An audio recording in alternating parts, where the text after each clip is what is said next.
debaterem aqui, porque Fábio Faria, que é o ministro das Comunicações, denuncia que rádios, principalmente do Nordeste, estão privilegiando a veiculação de programas eleitorais de Lula e deixando de transmitir grande quantidade de programas eleitorais da campanha do presidente Jair Bolsonaro. Então, confira agora a fala do ministro em coletiva de imprensa concedida em Brasília há pouco. Acompanhe. Contratamos uma auditoria. Eu hoje à tarde fui entregar informalmente para o presidente do TSE. O nosso advogado já entrou com o primeiro pedido no TSE. E pasmem a vocês agora, que ficaram impressionados com o número de 118 sessões de rádio a menos do segundo turno. Eu quero dizer a vocês que após as auditorias que foram feitas no Brasil inteiro dos últimos 15 dias, que nós protocolamos no TSE hoje, que era o número de manhã apenas na região Nordeste, de uma semana, hoje foi protocolado de manhã de 7 a 14. E agora já estamos com as datas de 7 a 21. A campanha do presidente Jair Bolsonaro teve a menos no Brasil 154.085 sessões de rádio. Pois é, tem uma informação que nós, inclusive, compartilhamos há pouco no jornal Jovem Pan, que o presidente do TSE, Alexandre de Moraes, determinou que a Coligação pelo Bem do Brasil apresente os documentos que comprovem essas acusações de suposta fraude eleitoral envolvendo as inserções de rádio do presidente Jair Bolsonaro em até 24 horas. Agora, Felipe Monteiro, se essas denúncias forem verdadeiras, trata-se de um caso gravíssimo, né? 154 mil propagandas a menos do que o adversário. Isso teria um impacto substancial na campanha de Jair Bolsonaro na região Nordeste, né? Não, perfeito, perfeito. Se esses fatos aí que foram levantados pelo Faria realmente se confirmar, é um absurdo, não é? Faz parte do processo eleitoral, ainda mais no segundo turno, em que há tempo igualitário dos dois candidatos, o equilíbrio, né, da propaganda, o equilíbrio informacional. Se de fato houver esse desequilíbrio, né, por conta de não veicular propaganda da coligação do Bolsonaro, é um absurdo. É um absurdo, tem que ser rechaçado, não é? Tem que tentar arrumar uma forma de compensar esse tempo, não sei como, não sei de que forma, mas é algo que realmente se confirmar, será um dano, na minha opinião, até irreparável, né, no caso, né? E tem que ser rechaçado, tem que ser confirmado. Agora, a coligação do Bolsonaro e vários bolsonaristas adoram levantar suspeitas sobre tudo. Uma das suspeitas foram as urnas eletrônicas, né?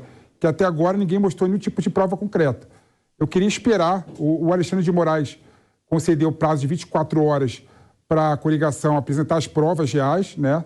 Então, eu gostaria de esperar para ver se realmente há essas provas. Se houver prova, é algo que realmente tem que ser consertado antes das eleições. Pois é, Marco Antônio Costa tem uma informação adicional nessa resposta, nesse parecer do ministro Alexandre de Moraes, porque ele considerou grave o fato de a coligação apresentar uma suposta fraude eleitoral sem apresentar uma base documental. De acordo com o presidente do TSE, se for constatada motivação de tumultuar o pleito, as acusações podem caracterizar crime eleitoral por parte dos autores. Que leitura você faz desse caso, hein, Marco? A leitura que eu faço é que, infelizmente, a gente tem um Tribunal Superior Eleitoral que está contaminado por uma agenda político-partidária. Isso daí é preocupante, isso mostra que essa tendência de perseguir pessoas de caráter aí conservador, pessoas que criticam a Suprema Corte, pessoas que criticam os ministros da Suprema Corte, é algo que a gente nunca viu antes na história do nosso país. O nível de censura chegou a um ponto que o Poder Judiciário se transformou no órgão mais autoritário da história do Brasil. E realmente preocupante. Existem 2 auditorias, né, 12 empresas de auditorias que foram contratadas para levantar esses dados, para fazer essa apuração. A segunda empresa de auditoria fez a auditagem da primeira empresa contratada, que fez os levantamentos, inclusive, e os relatórios provavelmente já devem ter sido protocolados. Eu enxergo que o compromisso do magistrado não tem que ser com a parte que está pedindo a apuração, que está pedindo levantamento das informações que já foram objeto de auditoria, ameaçando-a de cometimento de crime, falando, olha, veja, se você cometer algum crime eleitoral... É isso, Marco Antônio Costa, estamos conversando aqui nessa edição especial do Opinião. O desenrolar das eleições, esse é o ponto. Fico impressionado que esse não é o que o Felipe defendeu, né? Que é o ponto correto.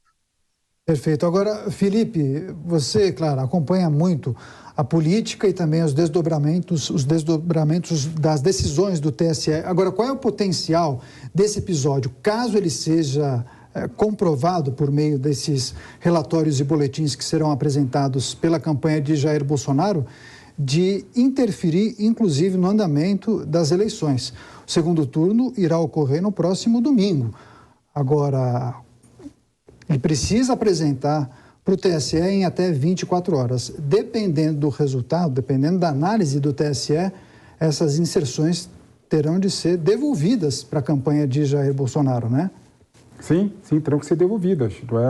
Eu gostaria de esperar para ver realmente se, de fato, houve algum tipo de fraude em relação à propaganda da coligação do Bolsonaro, porque uma campanha eleitoral, para vocês entenderem, é uma campanha bem combativa, né? Todo mundo está todo tempo contando prazo, contando o tempo da propaganda, tem representantes legais em todos os estados.